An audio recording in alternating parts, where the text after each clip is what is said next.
What's up guys, random footage from Ron here, and today I figured I'd do a little bit different of a style of video. I've been watching a few of these where they do the driving review POV drives of a brand new Kia Stinger, but the thing that I keep seeing is that they don't own the car. They haven't put a lot of mileage on it, or maybe it's only been a short term.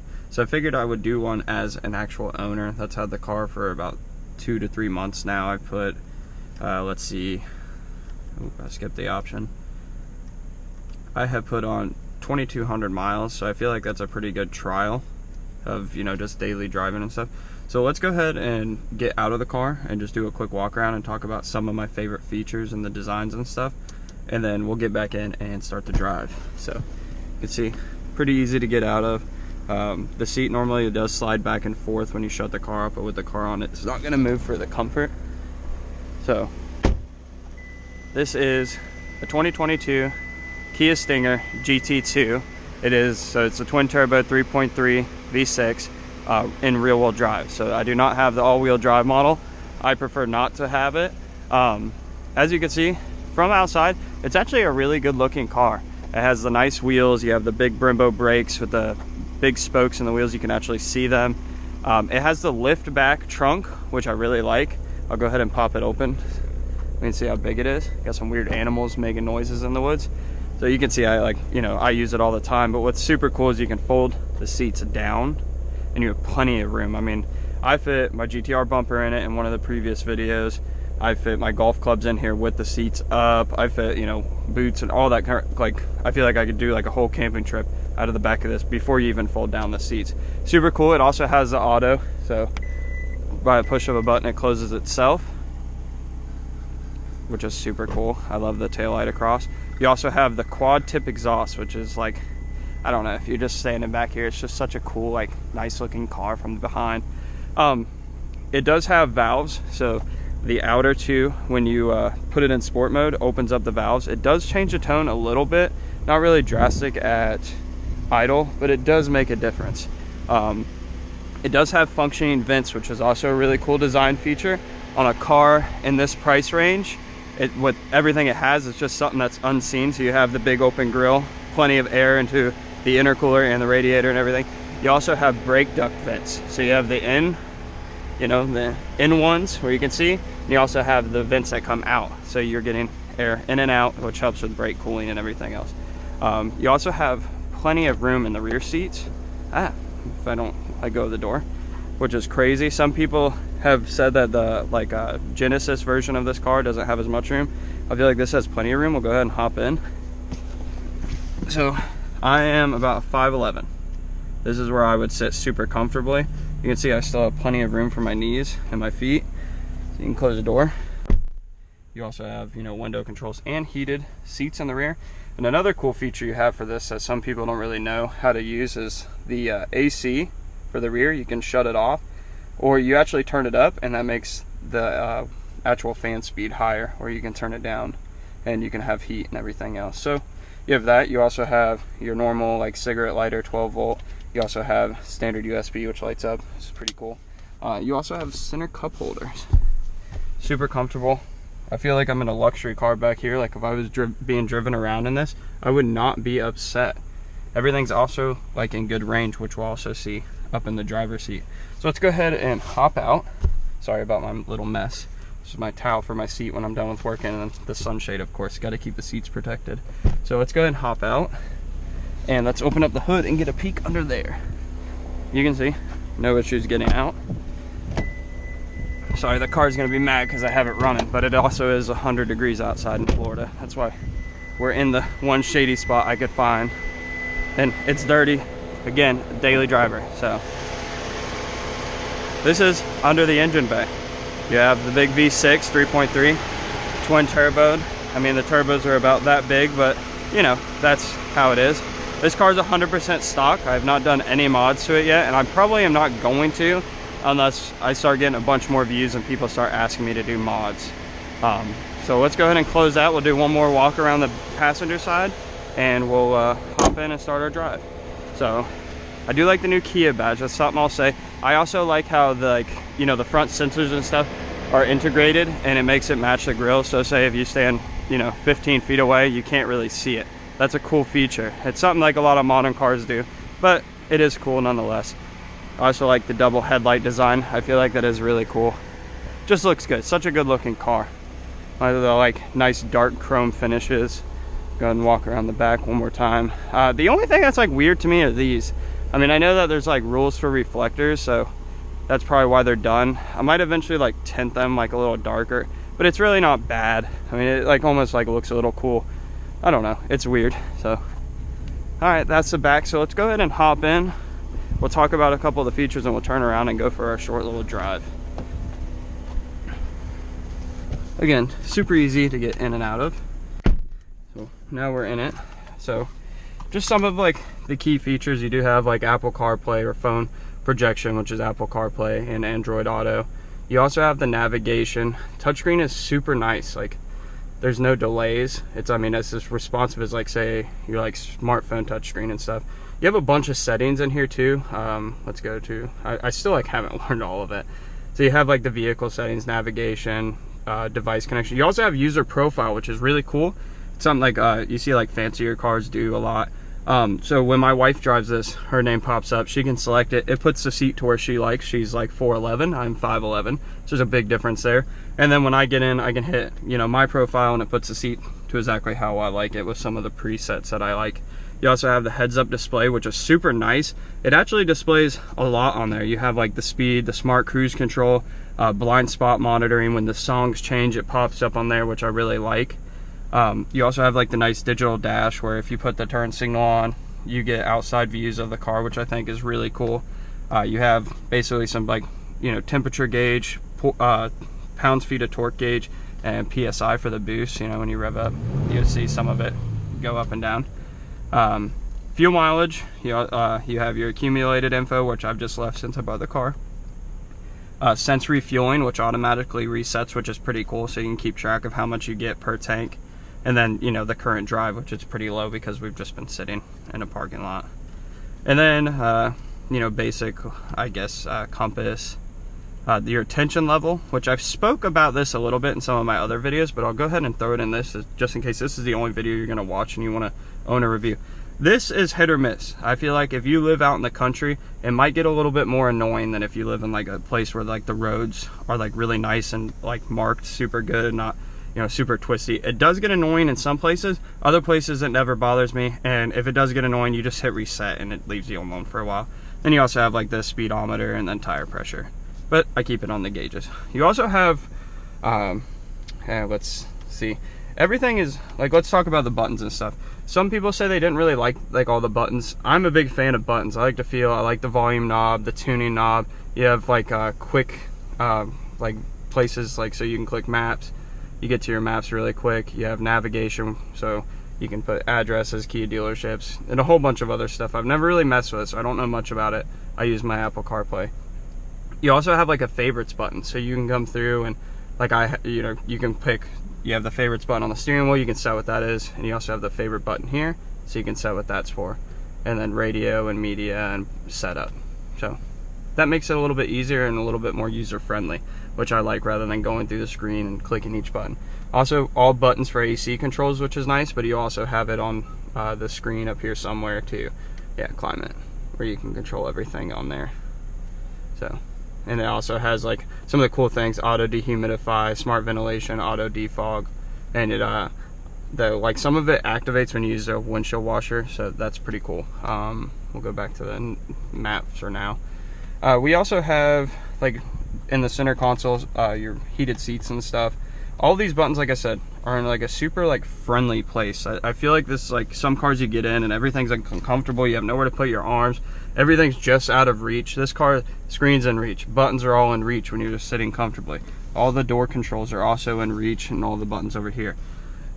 I mean, it's just like a super like person-friendly car, which I love. Like that's what makes it such a good daily. You get in, you have all the steering wheel controls, but they make sense. They're not overly complicated. Like, I just like the location of everything. It all makes sense. Like, I think the only one that's a little questionable is when you want to like go to the next song, you push that down.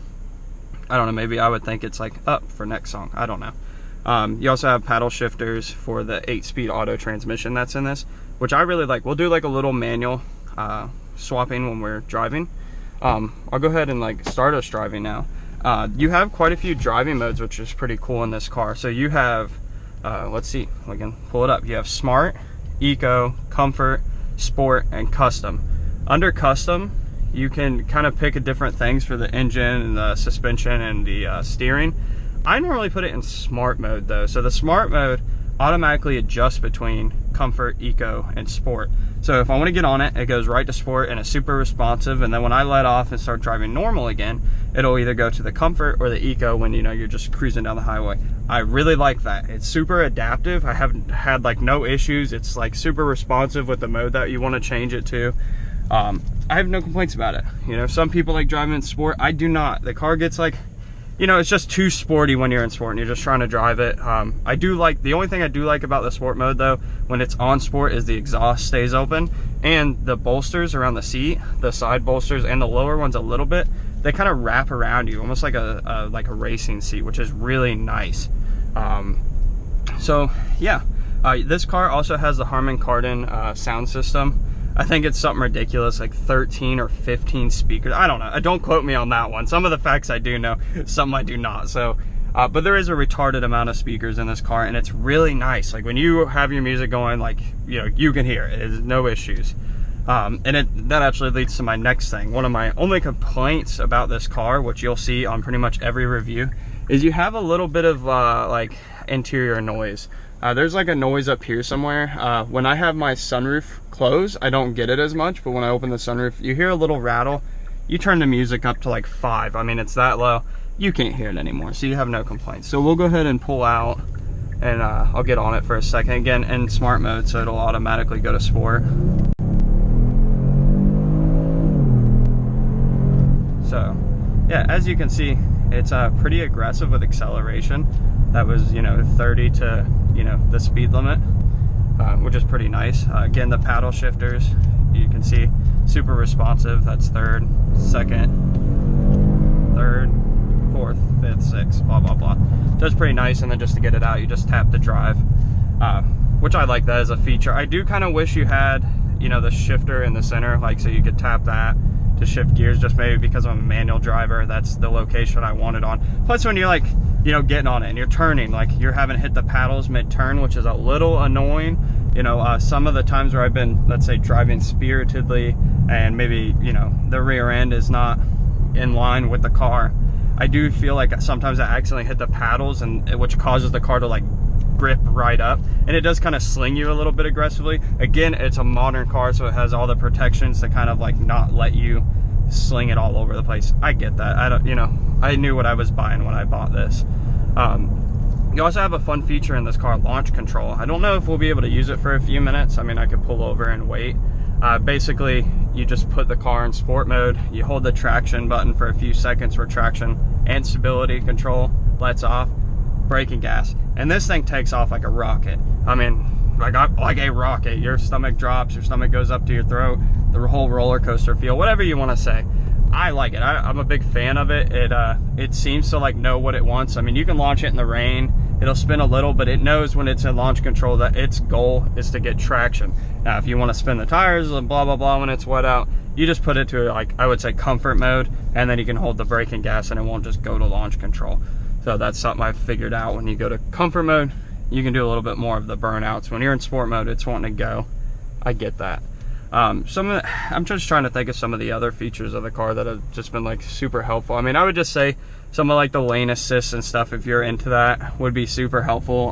My wife and I went on a cruise that was about a 2-hour drive down the highway, and I'm like, why don't we just try to see like how long this car will like pretty much, you know, drive itself. And we really had minimal issues. I think I had to switch lanes a couple of times to avoid people, you know, going slower, but you know, the car pretty much just handled itself. So again, we can put it to Sport mode. You can hear a little bit different of an exhaust sound, and we'll go ahead and get on it again.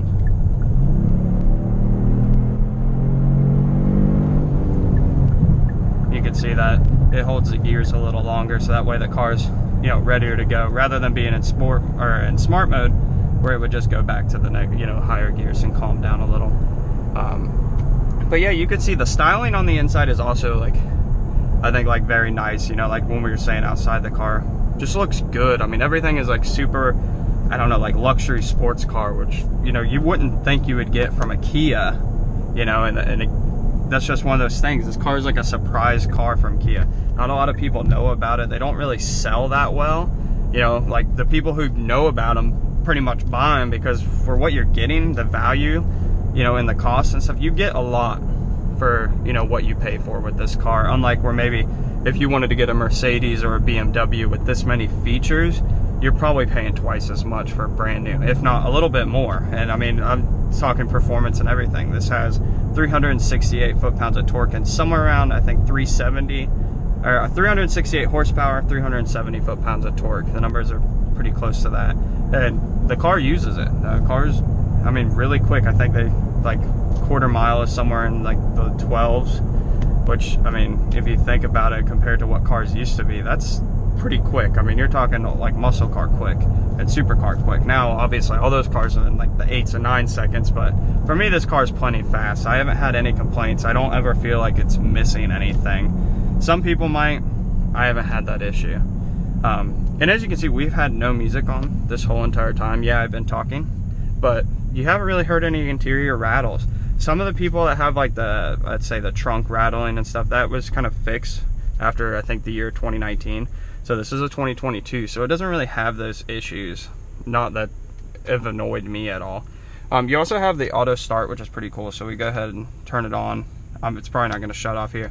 From what I see, I don't really use it. I always press a button and shut it off. For what I've heard from people, that it's like pretty seamless. If you like get back on it, like it just starts right up. You don't really ever have any issues, which I think is pretty cool. But here in Florida, you kind of sometimes see with some of the vehicles with auto start that the AC kind of lessens. It's too hot in Florida to be dealing with that. I'd like, you know, screw that. But yeah, so let's go ahead and I'll just be quiet for a few minutes. We're gonna go hop on the highway, we'll drive, and then we'll go ahead and maybe turn on the music. I'll try to find some copyright-free music just so you guys can hear what it sounds like. So I'll check back with you guys in a little. Enjoy the POV.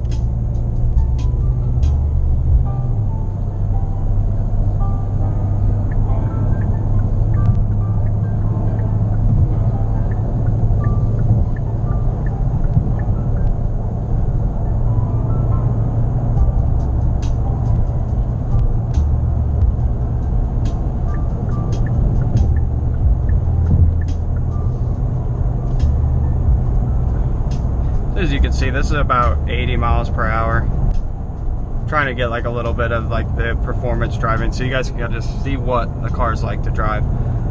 You can see 80 miles per hour, you just have that little rattle from somewhere over there, but for the most part it's really quiet.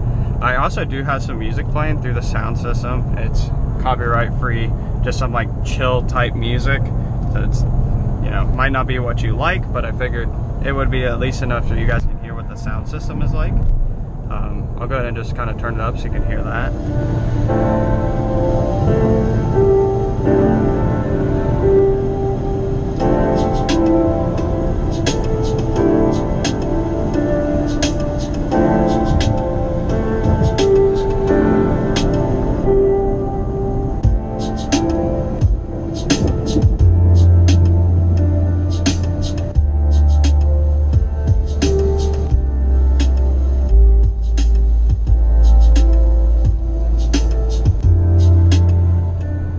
I don't know how good that sounds through, you know, the GoPro, but in person, I mean, you have like the nice deep bass, you have the nice highs, you know, and the good mids. Like, it really is a well balanced out factory sound system, which I feel like is very hard to find in a car that's, say, sub $60,000 or $70,000. You know, I mean, again, this is kind of getting up there price wise, but for what you get for the cost, the value is definitely there, if you ask me.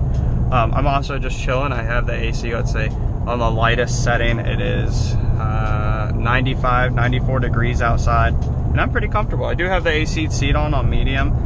I just like the AC seats. I've wanted one my whole life, and once I was able to get it, I definitely jumped on that. You know, I don't know what else to say. If you guys have any questions, you know, remember, comment down below. Let me know what you guys want to know about the car, maybe some of my opinions on things. I'll be interactive and coming back and forth. But yeah, again, like you can see, it's super comfortable. Let's go ahead and let's start on like smart cruise control. So there it is. You just hit cruise control. On the like dash, you can see it shows highway driving assist. It keeps the correct distance between the car in front of me, and it also will steer a little. You do have to hold the steering wheel, but I'll like just try to apply pressure on it so you guys can kind of see it steering itself, which I think is a really cool feature. Sometimes it's a little sketch. I think that's just the like trust on technology. But yeah, you can see, I mean, I'll let go for a minute and you can see it is driving itself, which is pretty nice. It might make it a little easier on those long drives when, you know, maybe you're getting a little tired. You shouldn't be driving, but that's what's cool about these safety features. It helps out for those situations where people aren't making the best judgment. And it also helps keep other people safe. I mean, this thing has, you know, front end collision warnings and things like that where, you know, maybe when you're driving a little bit more spirited, and don't get me wrong, most of the people that are going to be buying this car are going to be driving spirited.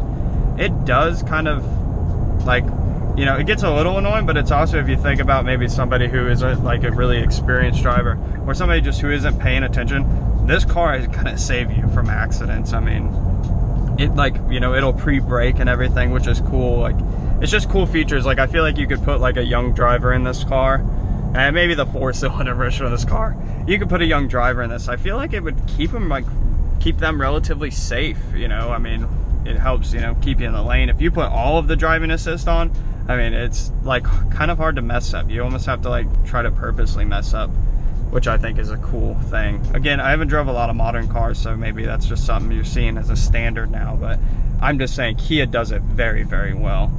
So you can see the downshifts, they're seamless. And then you get to where I was talking about, where when you're turning, you can't hit the paddles. We'll go ahead and straighten up. Yeah, it's super nice. And then again, tap that to get out of the sport mode. But yeah, it's also fun. It has some other cool features, you know, auto headlights, which I feel like also is pretty standard now.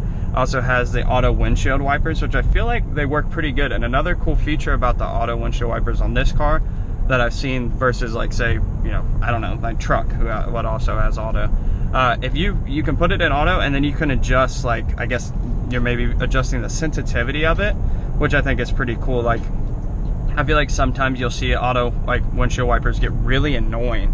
You don't want to deal with that. So with this one, you can just turn it down 1 or 2 clicks, and it's pretty easy to find that balance where, you know, like I just leave it one below medium or in the mid, and it works pretty good. So I haven't had any complaints about that. I really haven't had any complaints about the car at all. The video I made, 5 things I, you know, hate about the Kia Stinger. Even in that video, I had to really nitpick it, which, you know, I feel like some of the people who disliked it might, like, you know, might have been the reason. I'm gonna go ahead and also turn traction and stability off here, where we can do launch control at this light. And look, you got a Tesla, so maybe we can drag the Tesla. So stopped, sport mode, everything's off, and then we'll wait for the light to turn green. But brake and gas, you can see it goes to launch control. You let off, it goes out of launch control. Pretty easy, pretty user friendly. Let's see.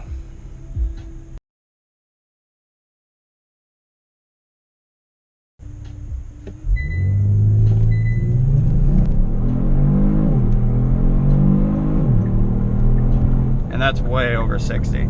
So as you can see, I mean, launch control works pretty good. It does come with a Pilot or Michelin Pilot Sport 4s. I don't know, I'm not a tire guy, which I haven't had any issues with. I know some of the cars, maybe the all-wheel drive ones, come with all-season tires, which I haven't really heard any complaints about street driving, but, you know, on the track they do say it's limited. I feel like this car doesn't limit itself with the tires. The tires are definitely well spec'd for what the car is. I've seen, I mean, like brand new Corvettes and stuff rolling on the same tires, so that kind of made me feel really confident with them. Again, I've gone through some crazy corners where you're, you know, 60, 70 miles per hour in this car for what in other cars I've gone 30 through, and, you know, it feels pretty comfortable. Again, it's aggressive driving, obviously, but you know, it just feels like very well, I don't know, rounded, I guess. And that's what this car does, like, I think good in general. It's very well rounded. It's a good luxury car, it's a good sport car, good sedan. Launch control again. And we'll let off so I don't get arrested today. Go ahead and put the traction control back on. And you can see it's still in sport mode. We'll go ahead and flip it back over to smart. Car will relax a little bit, maybe save me a few gallons, you know, or miles or whatever. Some other features and, you know, facts about the car: the miles per gallon that it's rated for is 17 city, 24 highway. I do land right smack in the middle of it. You can see the 2,200 miles I put on it, 21.5 miles per gallon. I'm pretty happy with that. You do have to put premium in this car, being turboed and being a high performance car. But, you know, I mean, from what I'm used to, the Skyline gets 10 miles to the gallon, and my Toyota Celsior got like 16. This is pretty good. I have no complaints about that. I'm going to give you guys another minute of the radio, and we'll cruise up to the other highway.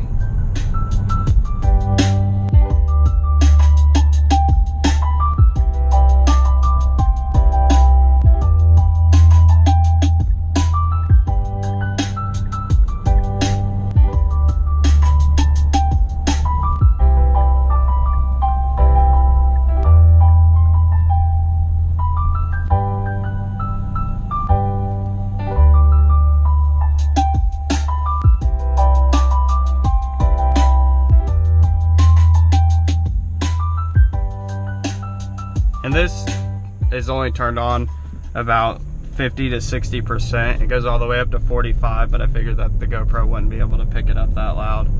But I'm gonna probably check out here. Like I said, I've been seeing a lot of reviews, but they go into, I think it's just like too much of they're just reading the pamphlet, and it's not really like, you know, just experience or just a POV drive of the car. So I wanted to kind of show that. If you guys want to see another one where maybe I do go more of the style where I just kind of read from the pamphlet and spit out just facts about the car rather than my experiences and my opinions, let me know. I'll make another video. I mean, the car sits at the house every day and I drive it every day, so I don't mind doing stuff like that. But like always, thanks for watching. If you enjoy this kind of content, I'm probably going to keep making Kia Stinger videos. It's what the people want to see. And, you know, like I said earlier, I don't know if I'm going to mod it. If these videos do good, I might start modding it. If you guys want to see me mod the hell out of this, comment down below. What do you guys want to see? You know, if this video gets a shit ton of likes, I'll start modding the hell out of it. I don't care. I mean, all I do is spend money on the Skyline. I'll move some money towards this thing. Again, remember, like, comment, and subscribe if you enjoy it. Thanks, guys. Peace.